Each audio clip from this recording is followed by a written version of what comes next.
Welcome, ladies and gentlemen, to my Ironman series. After my account essentially became impure briefly, I ended up basically having a soft reset. If you want to know more about that, I will leave a link to the video that I made for that discussion in the description below. This will be the official first episode of the effective second season of the Ironman account. After the soft reset that we faced, we pretty much cleaned out our bank and started from scratch. If you're new here, hi! This is an Ironman account. If you don't know what that means, it means that I've put some special restrictions on the account that basically just make it more challenging and stand out from other players. There are definitely a few other Ironmen out there, but we are definitely a rare breed when it comes to just the people in the community of this game. If you don't know what an Ironman is, I'll tell you. It's honestly pretty simple. We just don't trade with other players. You may think that that may not be entirely that big of a deal, but restricting yourself to not using the marketplace and not using other people's crafting stations or trading with other players has some very unique consequences that forces us to experience all aspects of the game and participate in every bit of content that is available to us. This makes the game unique and played in a lot different pace and style than any other Albion Online content out there. That being said, I hope you enjoy the video today. After our reset, it took us a little while to get back on our feet. It was a very slow process without premium, and especially because we started with no tools, it took a long time, but that's fine. This is an Ironman, and everything just kind of takes extra time in general, so that's kind of what we expect. I am going to start using my tones, though, that I have sitting around, trying to stack up auto respec points just so that I can unlock the level 70 ability, I believe, for Nature Staffs, which is Rejuvenating Breeze. It is a beautiful ability.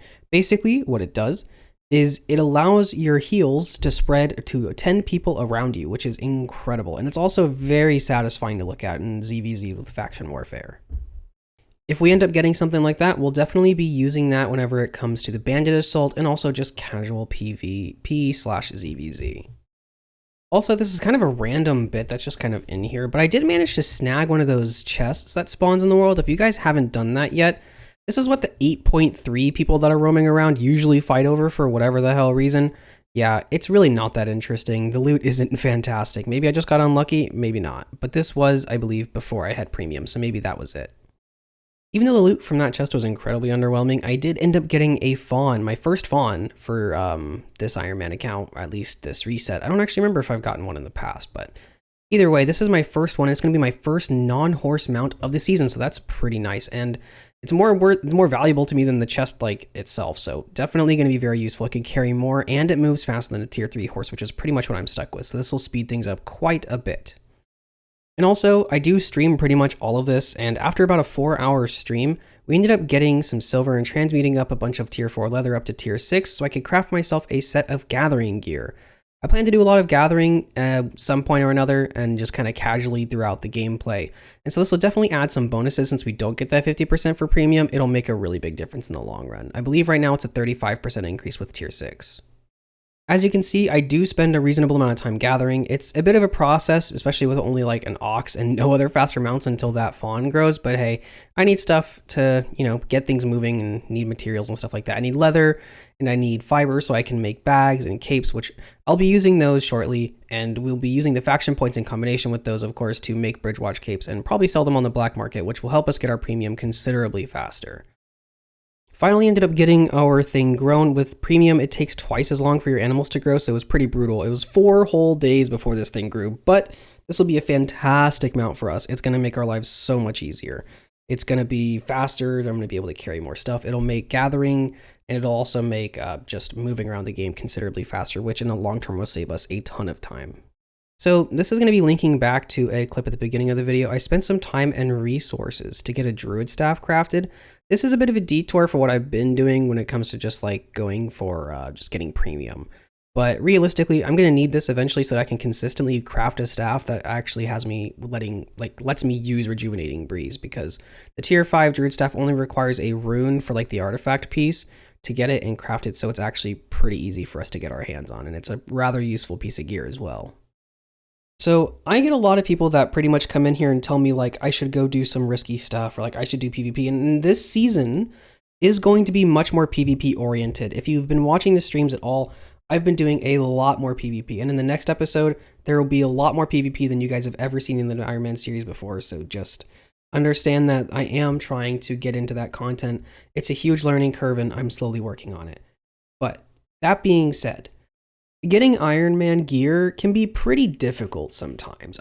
Getting the specific gear that you're looking for to use for whatever setup you're trying to use is pretty annoying, and you can't just rely on loot from like chests or something like that to try to get the items that you're looking for. And like I would have a clip here that would be like, oh, you're kicking the chest up and then there happens to be an item I want in there. But the thing is, it's so uncommon that I'm actually getting stuff from a chest that I actually want, like specifically, that I'm not going to bother trying to go through and dig for all those kind of clips.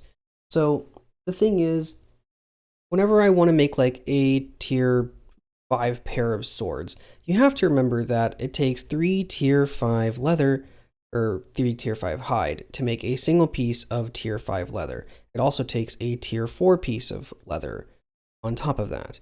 So you have 3 pieces of tier 5 hide, a piece of tier 4 leather, and the tier 4 leather requires 2 pieces of tier 4 hide and a tier 3 piece of leather, and so on. And you're going to need 12 of these just to make a single pair of swords. And then you're going to need 20 sets of iron, which is effectively the same exact thing, just with metal. And you're going to need so many materials just to get these one things. And gathering materials, while it's not necessarily difficult and it can be done pretty mindlessly, it's just incredibly time consuming. So getting gear consistently can definitely be a pain and takes up a lot of my time sometimes as an Ironman, which gathering is a pretty chill activity, so it's not that big of a deal.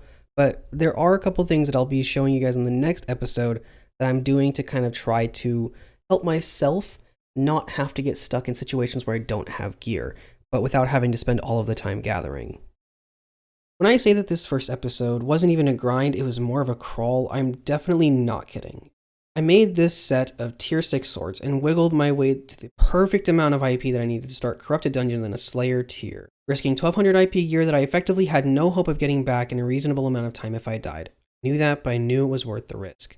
In the same stream, I had previously done 4 tier 7 black zones. I even got 2 purple chests in those dungeons, and I got 0 items. Some of that can have to do with the black market. I think most of it really comes down to the fact that I didn't have premium. And it was very demotivating to spend basically an hour risking high tier gear, trying my best to get items when I just wasn't getting anything. It was very demotivating. But I finally got my way into this corrupted dungeon. I completed the dungeon, and it's even a purple chest, which is very exciting. And all this time that I'm investing just trying to get scraps of gear and going out of my way to try to get my item power as high as I can to do the higher end of content. So it's a purple And chest this is what happens. in a Slayer tier dungeon in Corrupteds. Now, I've opened several purple chests today in tier 7 Black Zone, and I've gotten absolutely nothing. So, either you guys get to see how bad my luck has actually been, or I get to actually be excited about the game for once today. The last few sessions, actually, so. Yeah. That sums it up pretty nicely, actually, as to what I've been dealing with recently, honestly. This clip was made over 4 months ago.